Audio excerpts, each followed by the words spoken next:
Off the coast of Georgia, thriving in the pristine waters of the Atlantic, is the home of sweet, wild-caught shrimp. But imports have cut into the $13.5 million industry. Recently, I talked with one Georgia shrimper in Brunswick that told me it's hard work every June to January. There are fewer shrimp boats these days that set out from the Georgia ports, like Darien and Brunswick.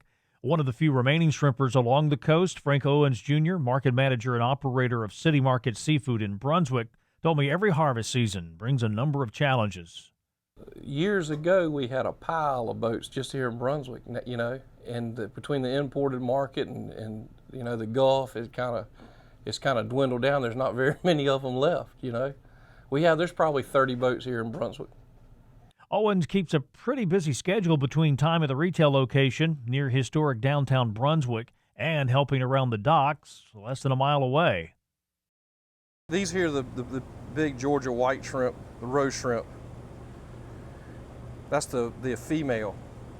And these are this one here is a big white shrimp that's a male, and you won't see the difference. The vein, the big row vein in that one, and this one doesn't have it at all. And these are the small brown shrimp that we're starting to catch, that are starting to show up now.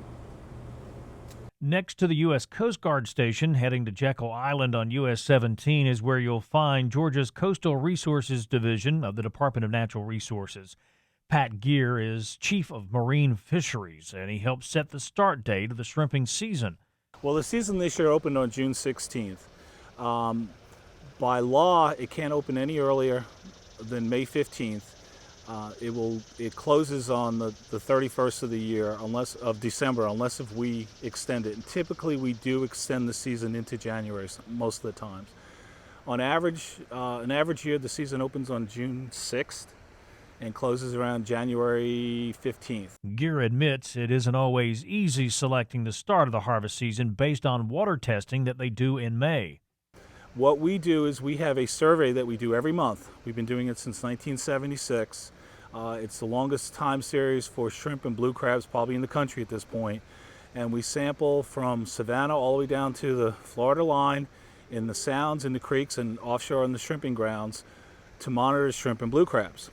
And we use that information to manage the fishery and to open and close the season. Typically, our May survey, we go out and we look at water temperature, the size of the shrimp, the abundance of the shrimp, and how many of the shrimp, the percentage of the shrimp that are ready to spawn or already spawned. So when we see about 70% of the shrimp are ready to spawn, we know we can open the season soon. Both Frank Owens and Pat GEER agree there is nothing like the special taste of coastal shrimp from Georgia. And the next time you visit your local seafood restaurant or seafood market, you should ask if the shrimp they serve is wild Georgia shrimp. On the coast, a lot of people come down here and they want to take them back, and don't want these imported shrimp. We try. I don't sell any imports at all. It is a better product. There's just no doubt in my mind. I mean, my daughter did a science fair project on it, looking at imported shrimp versus local shrimp, and the taste was superior. And it's once you've tasted it, you'll know the difference.